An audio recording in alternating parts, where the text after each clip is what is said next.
أبتا نشتي كتما سم راهيل مسحنقاقه كم حدا قاليوم زقصورو نيرا راهيل نولدا قال طرحي نبرت مسا ملأت غزا تنفاسن برهانن يا نيرا كابتي استولدت له معلت جميرا اجر مريت كيرا غزت الليتا تخي تزاربت ان تفصم الله يا حبيب راهيل اوشتي حرفات عالم زي كونس اوشتي لسلس سمعتاتن زي نصف فقر ولدانيا حبيها عبي مسا كنتا كاب نفاسن صحين تعقيبا وشت مسكوت مريصن تعبي صبقت انبابا زدليت نجر عيفال تباهيلا يتفلط كابتن عازليان العلي تولدا كوا زخلو زبلص نجر كله اب تحت اغرا يوعلنا اب تجزا اي راهيل في الشخطه كم عوتي قصر قطعه ادما كمعت يفرح نبل اتحنققا ملكع طرح زي كونس اننا تاينير اكايدا الزرار بان التحساس بان كله علمنا عيك تجزا تفديرا زبل سمعيت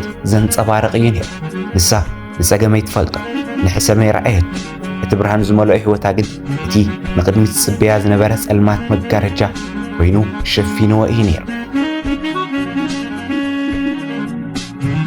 أما وقر هيل نديان زنبرا ركب كم ترى ولادن ولدن ترح أي نبرا كابتي سكلت ان العلي ستو من زي بتاتخن تمر جمدينير أديان راهيل كتمتان قلا رأسها طرح زي كونس المان تسبيتانيا ترئنيا راهيل دما عديا كمسلالن كم زي النواس عند حقونيا الترئاز نبر أتعدى راهيل كاو زخونني عالم كفاء نفاس نمكلخال كمولع تزرقح أيه عبيات راهيلي إلا كتصوع عن كلا ممساز نبر لوحات راهيل حبس عالم كفاء روزاي على نجر كم زي الليو زأمنانيو راهيل سدياخت كون كلا طرحيا ملؤ الناس السمعاني مستراتا فرحة حوسان كله أحوفي أدي أيو زفسس نير أدي أنا راهيل زي كونس نفسيات تنبر نير أدي أنا راهيل زي كونس نفسيات تنبر نير راهيل كتحمم كلا أدي آيات تملا نير راهيل كتسحقن كلا أدي برهانيو راهيل كتسحقن كلا دما يزديا ببرهانيو لا إذا ستبرك بيزي راهيل حيال صقع زهبا يمثل نبر منبر زي هديا تعرم ترجم كم زي باللايو زجبر راز نبر أفتجزا زنفسه زحل نفاس يخون سواء على مو صحي زين كل التنفسات حبيرانين زحل فوق نيرا راهيل أتمرتها تجهت نبر بيتين قطرن مسحف تتفاتت كل عامات تقيمة قلات كتحفسن قرطات كتفتحن تجادل نبر كابتن سات تجبرت نبرت سعرة بجيسكا طيتها أبتسترس خون كم زنبر زطرها طري نبر كناخه اتوصيت مستدخامة فتصيمو أي متاطن النبر بملكعن بنابران دلنيا زنبرت راهيل أبقرمي اتيم سعاد ورقت جن عدل زحربت تتمثل نبر وراكوا اتسبلت أوصيت نممسا انت تقالدت ورقهون اتلوغن كتشبت ايكا عالت زي كونتات زي أوشتا نيبارو نسمعي تفتر نبر أدي أجن توصيت تحت مخانو أيكونن زرعيانير يقداس تقوالا تقبرز نبر الدخامن ጭንቀትንዩ ዘሕዝናን እዩ አትጨነቕ ራሄል ንኣኺ ጥዕና ይሃው ክንበር ትምህርቲ ስመጽዩ እናበለት እቲ ኣብ ትምህርቲ ዝሰኣነት ዓወት ተወሳኺ ፍቕርን ሕንቃቕን ክትክአላ ትስዕር ነበር ራሄል ኣብ ትምህርቲ ዘይረኸበቶ ሕጉስ መንነት ምስቲ ኣብ ትዲኣ ዘለዋ ስጡም ርክብ ራሕያት ትርእዮ ነይራ ራሄል ካብቲ ዝተዓደለ ሕንቃቕን مسديا زلوا سطم ركبن وصاي اسكالوت سبات زلوا ركب دما فلي نبر اب غصا كل غزي في الشختا يفليا مسبات كترዳዳ زوسدلا غزي اسيو حصيري نير مسبات زي زخنه قدما خنت كم بعلا غيرا سلت تقربو ولسف بقليل يفتوان يقربان نبر بحيلكو لبا 50 ورقات يبلوان نبر محزوز اوشتا تنقل ويكفى حلنا سلازي الا مسبات ون حقنيا لبا تقبلهم نيرا يزقنعنا أن لو هاتان لما يمسح السبا نبا كمانتك يسحبهم نبر سبات يسأخون وخلو سلاما الناس النتن يسمعهم نبر زي سبات بقللنا مقرب بحري أجن اللي تجزل لو سيفيني بتحدو جن زحت فتو تختفرن كلا بتحدو جن دما وكل سب كم على واحد يراسل تحسب بتنقل نخفقاتن تكلا خل زخل عامي صم أو وشت أي نبر أتي سباس زلوا فوت لبي صباح نزمت صفتنا أفدق خون تمزق الجن شعو من يفلق نبره ራሄል በሕፃንነታ ከላ በአብ ምስዓና ትምሰዲያ ዘለዋ ጥሙር ርክብ ካብ ምንታይ ከም ዝመንጨው ይርዳእ። ራሄል ንዝቐርባ ሰብ ጥራሕ ዘይኮነስ ንዝፈለጠቶ ሰብ እውን ካብ ልበያ ትነብር። ንጹህ ልቢ ንዝሓዘ ሰብ ንብረተይ ጥራሕ ዘይኮነስ ነፍሴ እውን ይህብ እዩ እናታ መምርሒ። እዚ ዘይስስል ለውሃታ ግን ካብ ሓደ ዓሚቕ ቁስሊ ዝመንጨወ እዩ ነይሩ። ገና ኳል 11 ዓመት እንከላ እቲ ጽላል ዝኾነ በኣ ዝነበረ ሕማም ብሞት ተፈሊዋ። ሽዑያ ራሄል ምፍልላይ ማለት እንታይ ማለት ምዃኑ ንፈለማ ግዜ ዝተረድኣቶ እቲ ብሞት ዝተሰረቐ ናይ ኣቦ ፍቕሪ ኣብ ውሽጣ ዓብዪ ባዶነት ገዲፍላ ሓለፈ። ኣድያ ነቲ ባዶነት ንምምላእ ሌትን መዓልትን እናተጋደለት ራሄል ክልተ ወለዲ ኮይና ዓብያት። እቲ ራሄል ንሰባት ኩሉ ነገር ክትገብረሎም እትጋደል ባህርያታ ምናልባት እውን ካልእ ሰብ ከምኣ ንኸይጉሂ ወይ ንኸይስእል ካብ ዘለዋ ድሌት ክኸውን ይኽእል እዩ።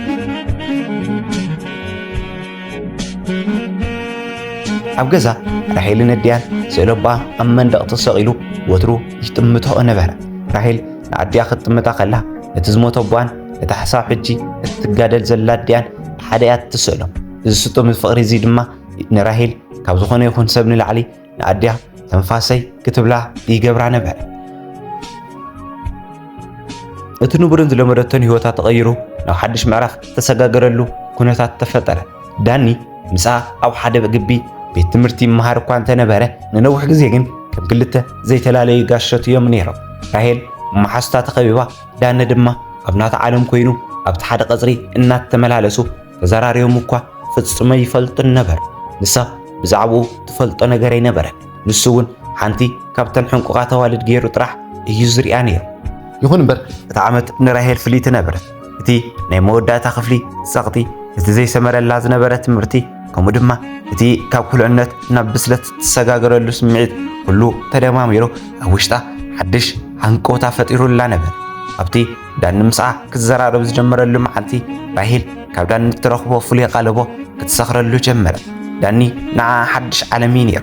እቲ ምስ ኣድያ ጥራሕ ተሓፂሩ ዝነበረ ህይወታ ሕጂ ናብ ካልእ ሰብ ክዝርጋሕ ጀመረ። ዳኒ ብዛዕባ ራሄል ዝነበረ ተሓሕዛን ካብቲ ወለዳ ዝህብዋ ዝነበሩ ሕንቂ ኸወፃኢ ሓድሽ ዓይነት ስምዒት ዝሓዘ ነበረ። እቲ ክሳብ ሕጂ ተዓፂዩ ዝነበረ ናይ ልባ ማዕጾ ብዳኒ ክንኳኳሕ ምስ ጀመረ ራሄል ንዳኒ ጥራሕ ዘይኮነስ ነቲ ዝመጽእ ዘሎ ማዕበል እውን ኣፍ ደገ ተኸፍት ከም ዘላ ይተረዳእን ነይሩ። ካብታ መዓልቲ እቲኣ ጀሚሮም ራሄልን ዳንን ኣብቲ ግቢ ቤት ትምህርቲ ተፈላለዮም ይፈልጡን። ንግሆ ብሓደ ይኣትዉ፣ ኣብ ዕረፍቲ ብሓደ ይኾኑ፣ ምሸት ድማ ክሳብ ኣፍ ደገ ገዛ እናተሰናነዩ መዓልቶም ይዛዝሙ ነበሩ። እቲ ንዳኒ ዘይፈልጦ ሰብ ንራሄል እውን ይፈልጣን ክሳብ ዝበሃል ስሞም ብሓደ ክጽዋዕ ጀመረ። ራሄል ነቲ ካብ ኣድያ ጥራሕ ትረኽቦ ዝነበረት ፍቕሪ ሕጂ ካብ ዳኒ ብኣካል መልክዑ ክትረኽቦ ምስ ጀመረት ልባ ብሓድሽ ስምዒት ሰኸረ። ዳኒ ንዓ ኩሉ ነገር ክኸውን ጀመረ። እቲ ኣብ ትምህርቲ ዝነበረ ድኻሙ ይኹን እቲ ኣብ ውሽጣ ዝነበረ ሃንቀውታ ብዳኒ ዝተመልአ መሰላ። ዳኒ ድማ እቲ ንጹህ ልቢ ራሄልን ነቲ ንሰባት ዘለዋ ለውሃትን ተረዲዩ ንዓ ከም ዓይኑ ክሕልዋ ጀመረ። ቀስ ብቐስ እቲ ናይ ዕርክነት ሽም ተቐይሩ ኣብ ሓያል ፍቕሪ ጥሒሎም ዘይፈላለዩ መጻምዲ ተባሂሎም ተጸውዑ። ራሄል ንዳኒ ካብ ዝገልጽ ንላዕሊ ኣመነትሉ፣ ንሱ ንዓኣ ዓለማ ኾነ። እቲ ምስ ኣድያ ዝነበራ ስጡም ርክብ ሕጂ ዳኒ እውን ተወሲኽዎ ህይወት ራሄል ብኽልተ ሓያል ኣዕማድ ዝተደገፈት መሰለት። እዚ ሓያል ፍቕሪ እዚ ግን ንራሄል ካብ መላእ ዓለም መግሊሉ ምስ ዳኒ ጥራሕ ከም እትተኣሳሰር ዝገበራ ነበር። ራሄል ንዳኒ ካብቲ ንቡር ንላዕሊ ፍቕሪ ከም መትከልን ከም ህይወትን እያ ትሪኦ ነይራ።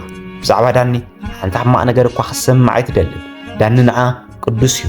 ንዕኡ ዝተንከፈ ድማ ንዓ ከም ዝተንከፈ እያ ትቖፅሮ። እቲ ምስ ሰባት ብቐሊል ናይ ምርዳእ ባህርያታ ኣብ ምስ ዳኒ ምስ በፅሐ ግን ተዓፅወ። ንዳኒ ዝቃወም ወይ ብዛዕባኡ ክፋእ ዝዛረብ ሰብ ዋላ እኳ እታ ልዕሊ ነፍሳት ትፈትዋ ኣድያ ትኹን ጸላኢታ እያ ትቕየር።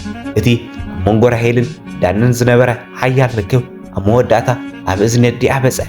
ሓደ መዓልቲ ራሄል ሽነ ኮይና ምሳሕ ዝኸውን ሽውርቲ እናኸተፈትን ከላ ኣድያ ብዛዕባ እዚ ጉዳይ ክትዛረብ ጀመረት። ራሄል ጓል እዚ ወዲ እዚ ንዓኺ የድልየክን፣ ገና ንእሽቶ ኢኺ፣ ትምህርቲ ክተትኩር እዩ ዝግባእ በለታ ኣድያ ብለዋ። ራሄል ግን እቲ ድምፂ ኣድያ ከም ምኽሪ ዘይኮነስ ከም መጥቃዕቲ እያ ተቐቢላቶ። ህይወተይ ባዕለየ ዝመርሕ ዳኒ ንዓይ ኩሉ ነገረይ እናበለት ብምጭራሕ ክትምልስ ጀመረት። እተን 10ታት ዓመታት ዝጸንሐ ስጡም ፍቕሪ ደንጓልን ኣብ ውሽጢ ደቃይቕ ናብ ሓያል ጭቕጭቕ ተቐየረ። ኣዲኣ ድዳኒ ክትነቅፍ ከላ ራሄል ውሽጣ ሓዊ ክነድድ ጀመረ። እቲ ብሕንቃቐ ዝዓበየ ስምዒታት ሕጂ ንቁጥዕ ክትቆጻጸር ኣይከኣልን። ራሄል ስምዒታውነት ኮነት። ንምንታይ ከም ዝገበረቶ እኳ ከይተረድኣ በቲ ሽውርቲ ክትከትፈሉ ዝነበረት በሊሕ ካራ ንኣድያ ብናህሪ ወግአታ። እታ ንራሄል ዓለም ዝነበረት ኣደ ብኢድ እታ ካብ ነፍሳ ንላዕሊ ትፈትዋ ጋላ ድማ ደማ እናፈሰሰ መሬት ወደቐ። እቲ ኣብ ክሽነ ዝነበረ ናይ ሽውርቲ ጨና ብናይ ደም ጨና ተተክአ። ራሄል ደንዚዛ ተጠበለት። እቲ ቃታት ሰሓበትሉ ኩነታት ንህይወታ ንዘለዓለም ቀየሮ።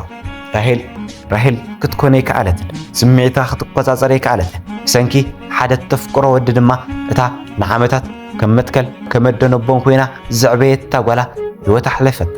እስኪ ኣሕዋት እዚ እንታይ ይበሃል? ልክዕ ድያ ኸሰሪሓ ወይስ እንታይ ትብሉ?